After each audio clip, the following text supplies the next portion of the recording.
Hello, everyone. I'm Thom Albrecht, the Chief Revenue Officer at Reliance Partners, and I'm joined by Mark Barlar and Daniel Vega of the Safety Impact Team. And we've got some timely advice and slides ahead of the CVSA International Roadcheck, which is May 12th through 14th. Before we get started, though, I was caught by this Benjamin Franklin quote: "The greatest waste of time is the waste of time in getting started." Boy, isn't that true for a lot of things, but especially safety. And let's start to dig a little bit deeper. This year, we know spot rates are elevated. There's some evidence freight demand is actually growing as well. A lot of drivers historically have elected to stay home during road check, but we think that's a mistake. For one thing, it could be the best week year to date for freight rates. We don't think you should fear road check. Reliance can help you get ready. At the end of the day, this is the year where it looks like you can get more miles, less downtime, more revenues. It's a win-win. So be ready for road check. Every year with road check, it's basically a level 1 inspection, which is a 37-point procedure. There's always a focus around drivers and vehicles. And you see some of the things that are in play year after year. But in 2026, there's a particular focus, and we'll dive into that. ELD tampering / falsification and cargo securement. Mark, I'm going to ask you first. Relative to ELD tampering, what do you think officers are going to be looking for? Well, with the upward trend and officers finding ELDs that have been tampered with, which means they were changing of information, I think they're going to focus on motor carriers that have a high USDOT number, motor carriers that have an alert for the hours of service, basic for CV or FMCSA, and motor carriers that are using off-brand ELDs. Newer motor carriers, they don't have the safety teams or the experience that older and larger motor carriers do. So some things may fall through the cracks a little bit. So I think that's where law enforcement is going to place their focus. I think there probably will be a focus around hours of service. Daniel, what should fleets be thinking about, especially in the 8 days leading up to going on the road during road check? I think they should be auditing their logbooks for each driver, making sure they don't have any current violations, and also make sure that the ELD that unit's using is actually a valid ELD with an FMCSA and that it's not revoked before you start that trip. Well, and of course, if you find 1 hours of service violation because you can go back 8 days, that could be 8. So it's a compounding effect. Yes, and they're not just going to be looking for false log for ELD tampering. They're going to be looking at 11-hour, 14-hour, 70-hour. They're going to be looking at everything that involves hours of service. So you could come out of there with significant violations. Let's shift to cargo securement.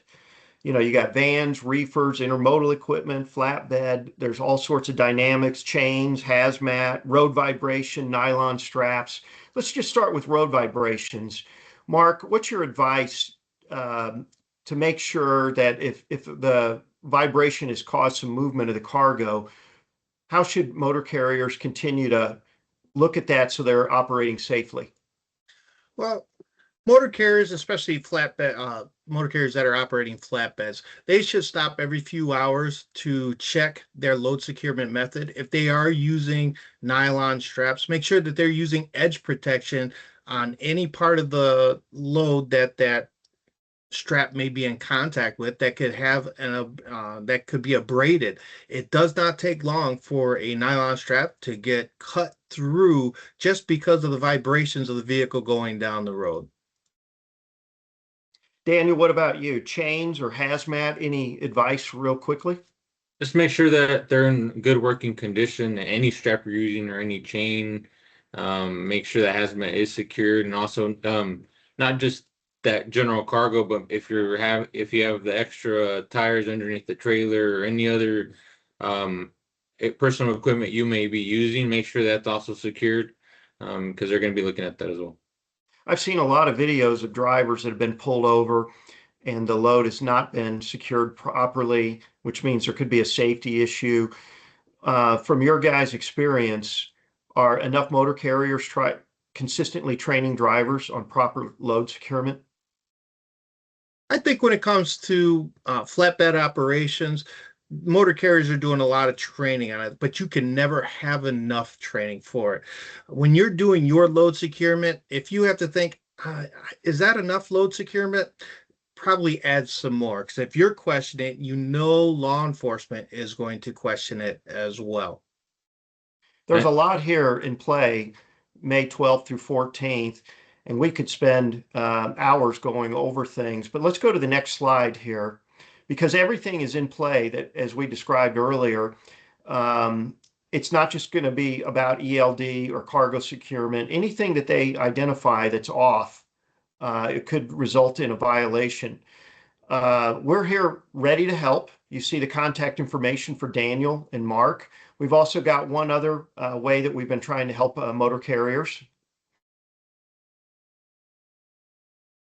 We've been conducting a monthly safety webinar. Our next one is May 13th, and it will finalize a 9-month series. It will be a series of case studies that go over the CSA basics that we've been covering since last September.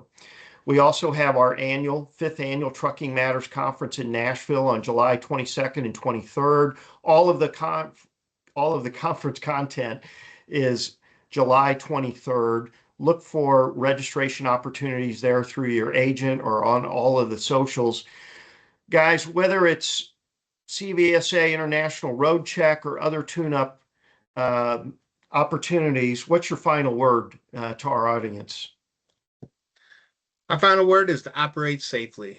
Don't speed, wear your seatbelt, make sure your load is secured, and when you turn on your ELD, leave it alone throughout the day. That ELD will change from on duty not driving to driving when you start moving the vehicle, and when you stop it, it's going to put you to on duty not driving. If I had to say something, just to don't draw attention to yourself, like Mark said, but also do those intra-trip inspections where you could catch those violations before going into the port of entries or the rest areas, wherever each state's going to be setting up for road trip. Let's go back one more time to your contact information. The team is here to help. It's not just about Roadcheck, although we want you to be on the road safely, making a lot of money during what could be a very lucrative week. But whatever your needs are, we're here. It could be a tune-up. It could be any number of issues. The Safety Impact Team is ready to assist your motor carrier in making 2026 a prosperous and fruitful year. Thank you.